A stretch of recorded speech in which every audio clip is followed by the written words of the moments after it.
August 7, 1943. The massive concrete dry dock at the Yokosuka Naval Arsenal hummed with activity as dawn broke over Tokyo Bay. Chief Naval Engineer Hiroshi Yamamoto stood beside Admiral Takeo Kurita, both men staring in silent fascination at the battered American Fletcher-class destroyer that had been towed into their most secure facility under cover of darkness. The vessel, designated USS Johnston by the Americans, had been salvaged after an engagement in the Solomon Islands, and the Imperial Japanese Navy believed it held the secret to America's increasingly devastating anti-submarine capabilities. Neither man could have imagined how profoundly this examination would shake their confidence in Japan's ability to win the war at sea. Before we dive into this story, drop a quick hi in the comments and tell me where you're watching from. It really helps support the channel. This is the story of how a group of brilliant Japanese engineers discovered the uncomfortable truth behind American naval superiority, not through some secret weapon or revolutionary design, but through an overwhelming industrial capacity and technological integration that would ultimately change their understanding of modern warfare forever.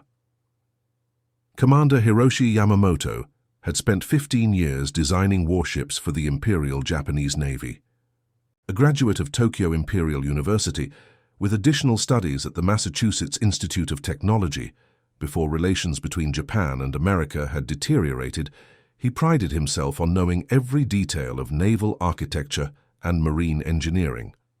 At 42 years old, he was considered one of Japan's foremost experts on destroyer design, and had personally contributed to the Akizuki-class destroyers that were the pride of the Japanese fleet. The Americans have lost 62 destroyers since the conflict began, Admiral Kurita said, reviewing the intelligence report in his hands. Yet they continue to launch new vessels at a rate we cannot comprehend. This particular ship was commissioned less than 8 months ago, Yamamoto nodded solemnly, and already it had engaged in 4 major operations against our submarine forces, reportedly sinking 3 of our boats.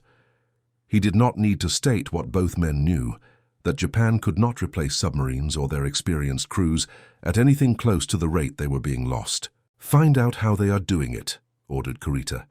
"The Emperor has personally requested your findings within 14 days.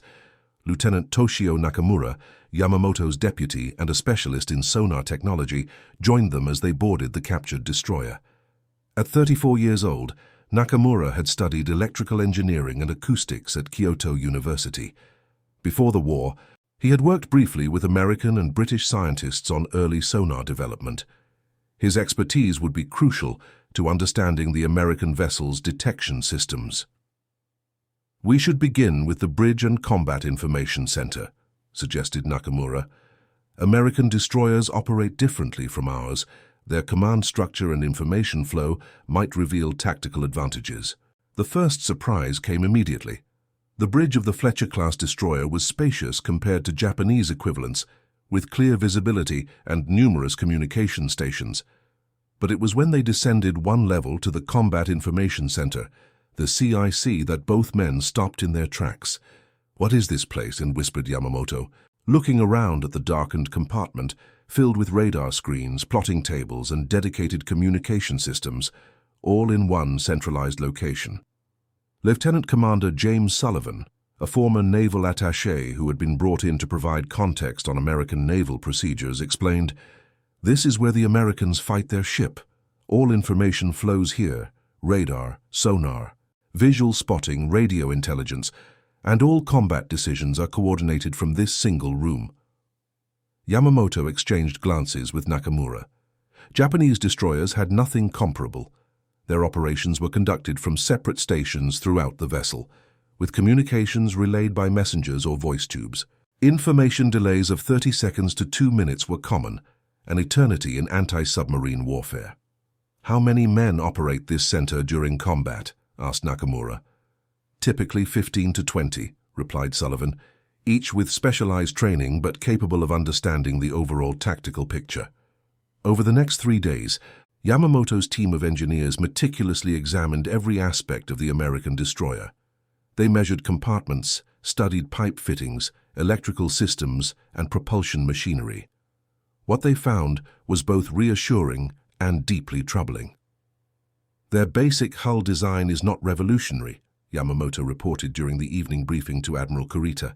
In some ways, our Akizuki class is more advanced, with better compartmentalization and superior torpedoes.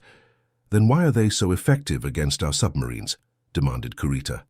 Nakamura cleared his throat. It's not one thing, Admiral. It's the integration of multiple systems and the industrial standardization that gives them their advantage. He pointed to a series of photographs spread across the table. These are the American sonar arrays, not significantly more sensitive than our own in ideal conditions, but they've simplified the manufacturing to allow mass production without skilled craftsmen. Each component is interchangeable with parts from other destroyers. Yamamoto nodded in agreement. We found the same pattern throughout the vessel. The Americans have sacrificed some performance for ease of construction and maintenance. Their pumps, valves, electrical systems, all standardized and simplified.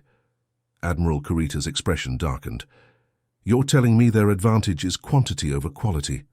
Not exactly, replied Yamamoto carefully. It's their integration of systems and their training doctrine. The Americans have created a destroyer that doesn't need master craftsmen to build or operate. They've designed it for rapid construction by factories that were making automobiles 6 months ago, and for operation by crews with less than a year of training. Lieutenant Commander Shigeru Tanaka, a naval intelligence officer assigned to the investigation, entered the room with a thick folder of documents. At 38 years old, Tanaka had served as Japan's assistant naval attaché in Washington until 1941 and spoke fluent English. His knowledge of American industrial capacity had been largely ignored by naval headquarters before the war. I've compiled the production figures you requested, Commander, Tanaka said, addressing Yamamoto. American shipyards launched 17 Fletcher-class destroyers last month alone. They commissioned 31 destroyers in the first quarter of this year, and projections indicate they will exceed 150 destroyers by the end of 1943. A heavy silence filled the room. Japan's entire pre-war destroyer fleet had numbered only 63 vessels. The entire 1943 construction program called for 12 new destroyers, if enough steel could be allocated from other critical military needs. These numbers cannot be accurate, stated Admiral Kurita flatly. I'm afraid they are, sir, responded Tanaka. The Americans have converted 11 major civilian shipyards to naval production. The Bethlehem Steel Yard at San Francisco can now launch a complete Fletcher-class destroyer every 12 days. The Bath Iron Works in Maine has reduced construction time from 8 months to 7 weeks. The following morning, Yamamoto and Nakamura continued their examination, now focusing on the destroyer's anti-submarine weapon systems. The American depth charge racks and throwers were similar to Japanese designs, but again, it was the ancillary systems that revealed the true advantages. Look at this, Nakamura said, pointing to a small device mounted near the depth charge control station. It's an attack computer, mechanical but programmable with target data. It automatically calculates the optimal depth charge pattern based on sonar readings, target speed, and water conditions. Yamamoto studied the device. Our captains calculate this mentally, based on experience. Experience that dies with them when a destroyer is lost, noted Nakamura quietly. The Americans have captured that knowledge and built it into a device that can be operated by a sailor with basic training. As the investigation continued, Yamamoto became increasingly troubled by what they were finding. It wasn't that American technology was fundamentally superior. In many cases, Japanese designs were more elegant and theoretically more effective. But the Americans had approached naval warfare with an industrial mindset that Japan simply couldn't match. On the 5th day of the examination, Yamamoto's team discovered something unexpected in the destroyer's forward magazine, a weapon none of them had seen before. It's called a hedgehog, explained Sullivan when consulted, a forward-throwing anti-submarine projector. It fires 24 contact-fused bombs ahead of the ship in a pattern. Unlike depth charges, the bombs only explode if they hit the submarine. Nakamura immediately grasped the implications. So the sonar contact isn't lost in the underwater explosions. The destroyer can maintain tracking throughout the attack. Precisely, Sullivan confirmed. And the psychological effect on submarine crews is significant. They hear the destroyer's engines growing louder as it charges toward them, then silence as the sonar is temporarily switched off for firing, then either immediate death if they're hit, or the terrifying knowledge that the destroyer still knows exactly where they are if they're missed. That evening, Yamamoto sat alone in his office at the Naval Arsenal, drafting his preliminary report for Admiral Kurita. His brush hovered over the paper as he struggled to articulate what he had discovered without appearing defeatist, a serious concern in the increasingly strident military atmosphere of 1943 Japan. He was interrupted by a knock at the door. Lieutenant Commander Tanaka entered, carrying additional intelligence files. "You should see these before finalizing your report," Tanaka said, placing several photographs on Yamamoto's desk. "These were taken by our naval attaché in Argentina 2 months ago. They show the interior of a new American destroyer escort being displayed to South American naval officials." Yamamoto studied the images with growing concern. The destroyer escort, smaller than a Fletcher class but purpose-built for anti-submarine warfare, showed all the same principles of simplified construction and system integration, but taken even further. "They're building these too?" he asked quietly. Tanaka nodded. 350 ordered so far. Construction time averages 5 weeks from keel laying to launch. Some are being built in sections at inland factories, then transported by rail to coastal assembly yards. The implications were staggering.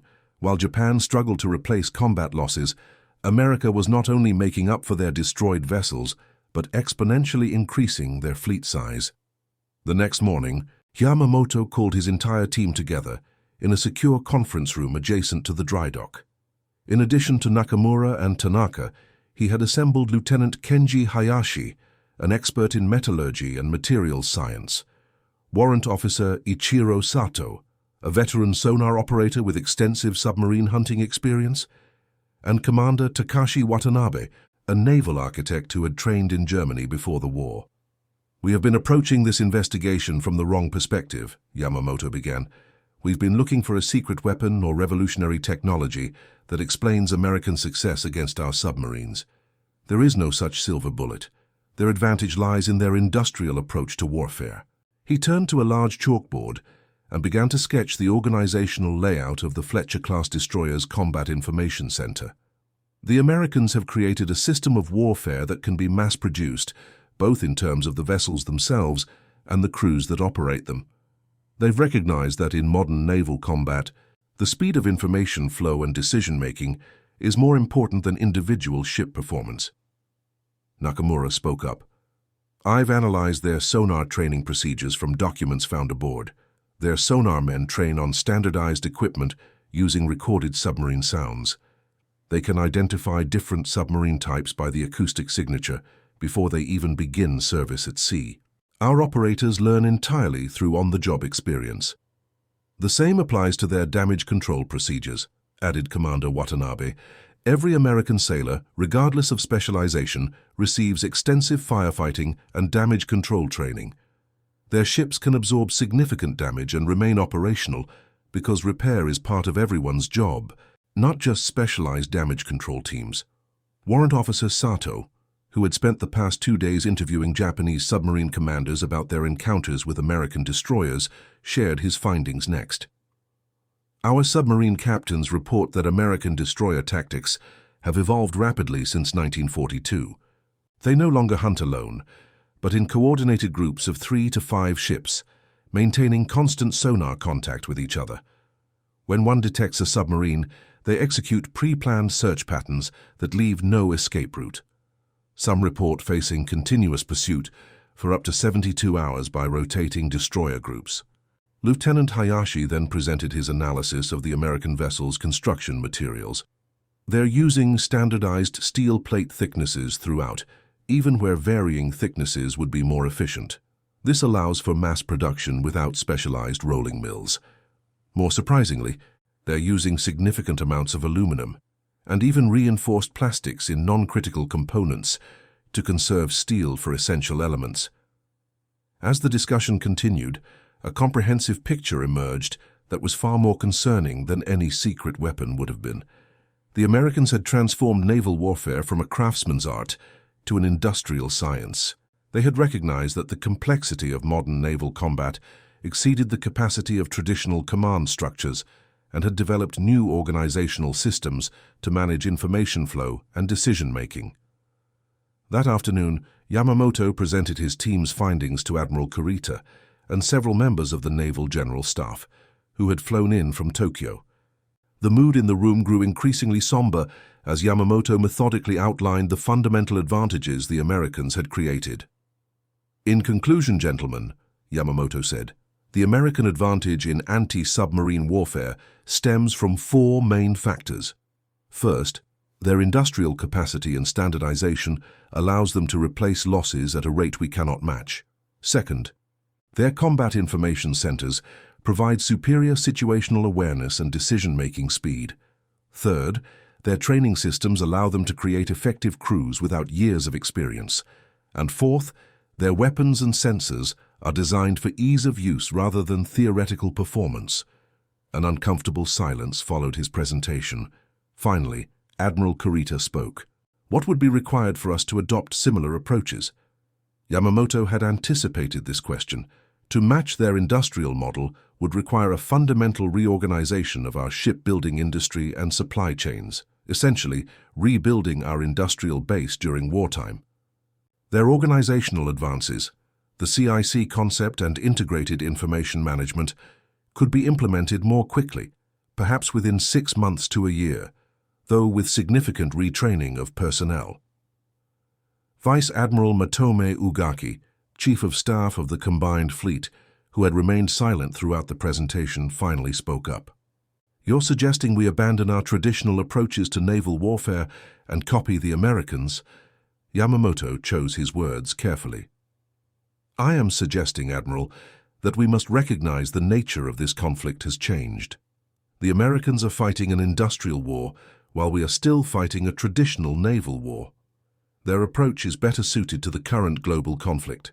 The meeting ended without clear directives, but Yamamoto was ordered to prepare a comprehensive written report with specific recommendations. For the next 3 days, his team worked continuously to document every aspect of their findings, knowing the future of Japan's naval strategy might depend on their assessment. During this period, Nakamura made an additional discovery that highlighted the American advantage in even starker terms. In the destroyer's sonar room, hidden under a maintenance panel, he found a spare set of vacuum tubes for the sonar amplifier. What caught his attention wasn't the tubes themselves, but the markings on them. These were manufactured by the Radio Corporation of America, a civilian company, he explained to Yamamoto. "But look at this production code. It indicates these were made in April 1943, just months ago. And this lot number suggests they were part of a production run of over 100,000 identical tubes." The significance wasn't lost on Yamamoto. Japanese naval equipment relied on components manufactured specifically for each class of vessel, often in small batches by specialized manufacturers. When components failed, replacements often had to be custom-made, leading to vessels being out of service for weeks or months. The Americans, by standardizing components across multiple vessel classes and leveraging their civilian industrial base, had created an entirely different paradigm of naval logistics. On August 18, 1943, Yamamoto submitted his final report to Imperial Naval Headquarters.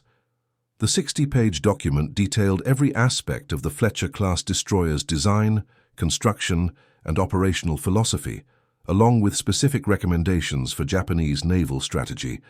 3 days later, he was summoned to Tokyo to present his findings directly to Admiral Minichi Koga, Commander-in-Chief of the Combined Fleet.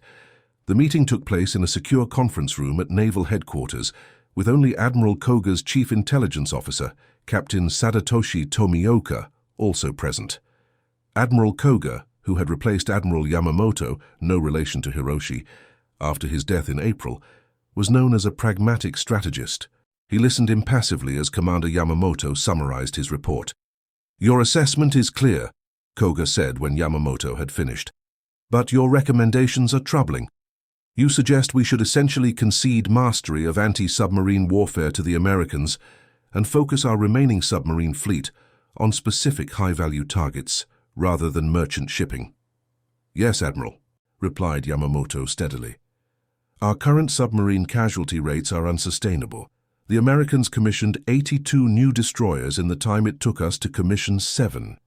Each of our submarines now faces odds of approximately 3 to 1 of being lost on each patrol. By concentrating our remaining submarines on carrier task forces and amphibious operations, we maximize their strategic impact while minimizing their exposure to routine anti-submarine patrols. Admiral Koga was silent for several minutes, reviewing the production figures again. And your assessment of our ability to adopt American methods? We can implement some of their organizational innovations, particularly the Combat Information Center concept, Yamamoto answered. But we cannot match their industrial capacity. Japan simply doesn't have the resource base or manufacturing infrastructure. Even with every available shipyard working at maximum capacity, we cannot approach even 20% of their destroyer production rate. What followed was a frank discussion about Japan's strategic position that would have been unthinkable 6 months earlier. The examination of a single American destroyer had catalyzed a fundamental reassessment of Japan's naval strategy. Implement the organizational changes you've outlined, Admiral Koga finally ordered. Prioritize the retrofitting of combat information centers on our newest destroyers first, then work backward through the fleet as resources allow.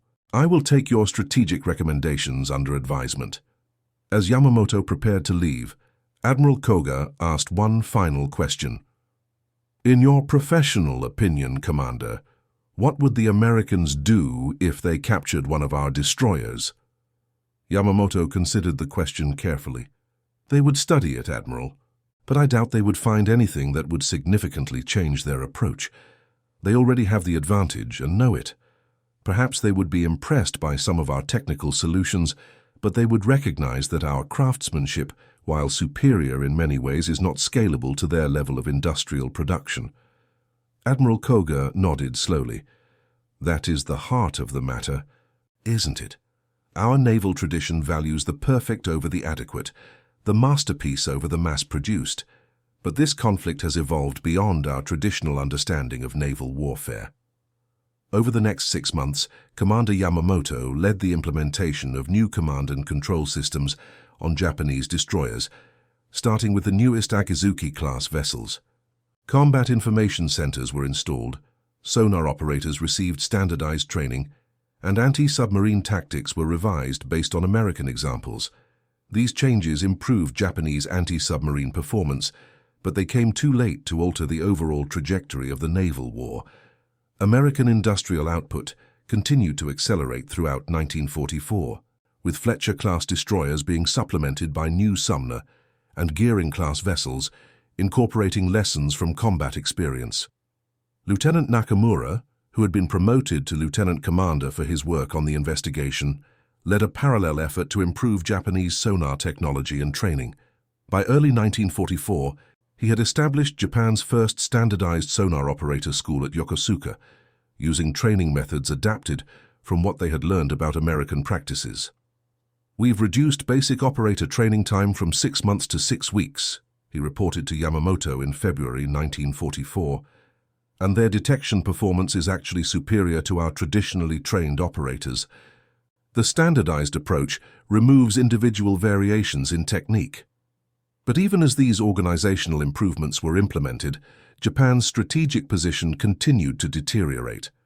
American submarine activity in the Western Pacific increased dramatically, while Japan's ability to counter it was hampered by critical shortages of both vessels and trained crew. In May 1944, Yamamoto was promoted to captain and assigned to lead a special technical intelligence unit focused on analyzing captured American equipment. During this period, he maintained a private journal documenting his observations on the evolving naval conflict. On June 15, 1944, he made a particularly prescient entry. Today I reviewed the latest intelligence on American shipbuilding. They have launched their 175th Fletcher-class destroyer, with 50 more under construction. Our entire destroyer fleet now numbers 43 operational vessels. The industrial gap has become an unbridgeable chasm. What began as a contest of naval skill has transformed into a mathematical certainty. Even if every Japanese sailor and vessel performed at twice the effectiveness of their American counterparts, the numerical disparity ensures our defeat. This is the unavoidable conclusion that our leadership refuses to acknowledge publicly. In August 1944, Nakamura's sonar school was relocated inland to protect it from increasing American air raids. During the move, he discovered a collection of personal letters from American sailors that had been found aboard the captured destroyer but never translated or analyzed. Working with a translator, he found they provided an unexpected window into the American perspective. One letter, from a young sonarman to his parents in Iowa, was particularly revealing. "We're hunting Japanese subs almost every day now. The skipper says our sonar is so good we can hear them from 3 miles away, but that's not really true. What makes us effective is our team in the CIC. We've worked together so long, we can almost read each other's minds. The Japanese subs are good, and their captains are brave, but they're fighting alone while we're fighting as a team, with other destroyers backing us up. It's not a fair fight anymore." Nakamura shared this letter with Yamamoto, who included it in his ongoing assessment of American naval methods. "Their strength isn't just industrial," he noted in a report to Naval Headquarters. "They've created a different philosophical approach to warfare, one that values teamwork and system performance over individual heroism or technical perfection." By early 1945, the strategic situation had become dire. American forces were approaching the Japanese home islands, and the once proud Imperial Japanese Navy had been reduced to a fraction of its former strength. Fuel shortages kept most remaining vessels in port, and trained crews were increasingly reassigned to land defense positions. In April 1945, Captain Yamamoto was summoned to the headquarters of the Naval General Staff in Tokyo. Much of the city lay in ruins from American bombing, and the naval headquarters had been relocated to a hardened underground facility. There, he found himself reporting to several of the same officers who had received his original assessment of American capabilities in 1943. Admiral Soemu Toyoda, who had succeeded Admiral Koga as Commander-in-Chief of the Combined Fleet, reviewed Yamamoto's updated analysis of American naval capabilities with a grim expression. "You were correct in your assessment 2 years ago, Captain," Toyoda acknowledged. "But understanding the nature of American advantages has not enabled us to counter them. Their industrial capacity has exceeded even your projections." Yamamoto nodded solemnly. "The fundamental imbalance could not be overcome through tactical or organizational changes alone, Admiral. The Americans approached this war with an industrial mindset we failed to appreciate until it was too late." After the meeting, Yamamoto encountered his former deputy, now Commander Nakamura, who had been reassigned to coastal defense planning. They shared a pot of poor-quality tea in a partially damaged office building near the naval headquarters. "Do you remember when we first boarded that American destroyer?" Nakamura asked. "How surprised we were by their combat information center." Yamamoto nodded. "We were looking at it all wrong from the beginning. We saw their technology, their tactics, their training, but we missed the fundamental philosophy behind it all. They designed their entire naval system around the assumption of mass production and rapid crew training. We designed ours around skilled craftsmanship and years of experience." "Two different answers to the same problem," agreed Nakamura. Theirs proved better suited to global conflict. In the final weeks of the conflict, Yamamoto was tasked with destroying sensitive technical documents to prevent their capture. Among them were the detailed reports on the American destroyer that had so changed his understanding of modern naval warfare.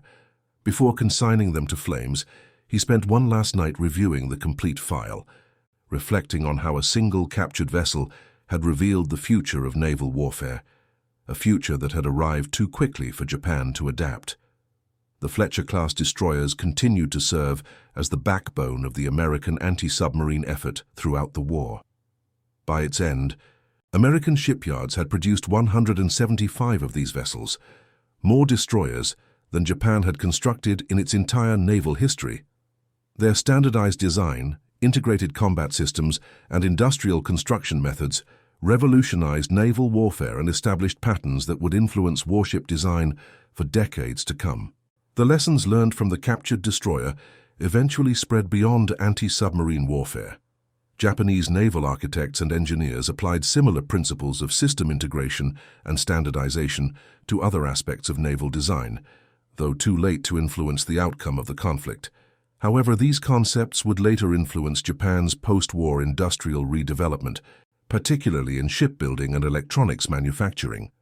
For Captain Hiroshi Yamamoto, the experience provided a profound lesson in how industrial capacity and systems thinking could overcome even the most skilled craftsmanship and individual heroism. In the decades following the war, as Japan rebuilt its industrial base and eventually became an economic powerhouse, many of the principles he had observed in that American destroyer, standardization, quality control, systems integration, and team-based organization, would become hallmarks of Japanese manufacturing excellence. The American Fletcher-class destroyer that had been captured and studied so intently was ultimately scuttled in Tokyo Bay to prevent its recapture. But its impact continued long after it slipped beneath the waves. It had provided a window into the industrial might that had transformed modern warfare, a transformation that would reshape not only naval combat, but the entire global economic order in the decades to come. And that concludes our story. If you made it this far, please share your thoughts in the comments. What part of this historical account surprised you most? Don't forget to subscribe for more untold stories from World War II and check out the video on screen for another incredible tale from history. Until next time.